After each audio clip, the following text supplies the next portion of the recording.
നിങ്ങളുടെ favourite shows ഇനി ഒരിക്കലും മിസ്സാവില്ല. ഇപ്പോൾ C5 കാണും നിങ്ങളുടെ ഫേവറേറ്റ് ഷോസ് തികച്ചും സൗജന്യമായി. അതെ, ഞാൻ പറയുന്നത് ആർക്കും ഇഷ്ടാവില്ല. എന്നാലേ ഞാൻ പറയാനുള്ളതെല്ലാം പറഞ്ഞുകൊണ്ടേയിരിക്കും.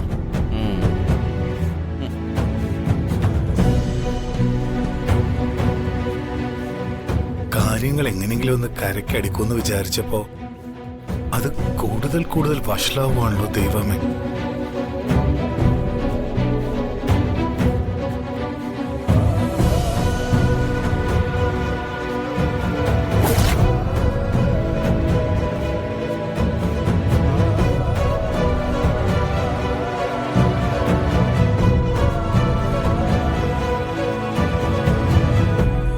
എന്നാ നിന്റെ അമ്മയച്ചനെ ഞാൻ പൊന്നാടെ അണിച്ച് ആദരിച്ചകത്തോട്ട് കയറ്റിയിരുത്തണോ?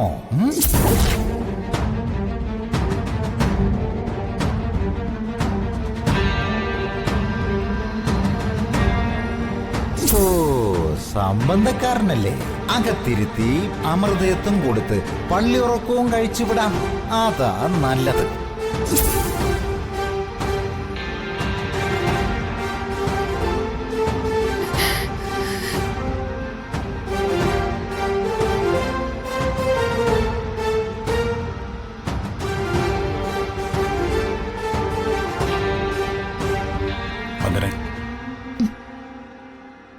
വന്ദനയ്ക്ക് ഇവിടെ ഏൽക്കേണ്ടി വരുന്ന കുത്തുവാക്കുകളും അപമാനങ്ങളും ഒന്നും മനസ്സിലാഞ്ഞിട്ടല്ല.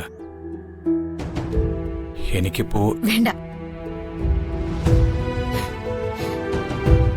ഇവിടെ അനുഭവിക്കുന്നതൊക്കെ എല്ലാവരും പറയുന്നത് പോലെ ശാപം കിട്ടിയ എന്റെ വിധിയാണെന്ന് ഞാൻ കരുതിക്കോളാം. പക്ഷെ എന്റെ പാവ അച്ഛനും അമ്മയെ അപമാനിച്ച എനിക്ക് സഹിക്കില്ല. ഒരു ജന്മം മുഴുവൻ മക്കൾക്ക് വേണ്ടി മാറ്റിവെച്ചയാളാ എന്റെ അച്ഛൻ. വന്ദനെ, ഇനി അത് ഉണ്ടാവില്ല. ഉണ്ടാവരുത്. ഉണ്ടായ എന്നെ നിയന്ത്രിച്ചു നിർത്താൻ എനിക്ക് തന്നെ കഴിഞ്ഞൊന്നും വരില്ല.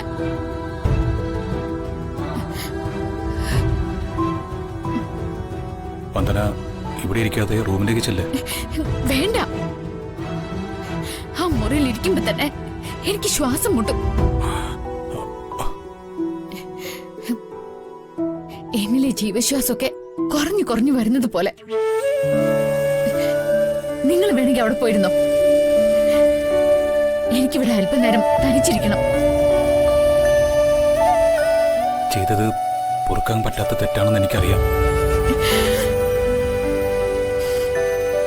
ഒരു പെണ്ണിനോടും ഒരാളും ചെയ്യാൻ പാടില്ലാത്തതുമാണ്.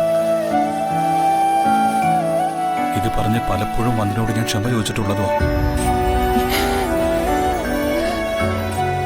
ചെയ്തു പോയ തെറ്റ് മനസ്സിനെ വേദനിപ്പിക്കുമ്പോൾ ചെയ്തു പോയതെല്ലാം വന്ദനയോടുള്ള ഇഷ്ടക്കൂടുതൽ കൊണ്ടാണെന്ന് വിശ്വസിച്ച് സ്വയം സമാധാനിക്കാണ് പതിവ്. ഞാൻ പറഞ്ഞില്ലേ, വന്ദന എന്ന് എന്നെ പൂർണ്ണ മനസ്സോടെ അംഗീകരിക്കുന്നോ അന്ന് മാത്രമേ മുറിയിൽ ഞാൻ വന്ദനയ്ക്കൊപ്പം കഴിയൂ. ഇത് വിശ്വസിക്കാം.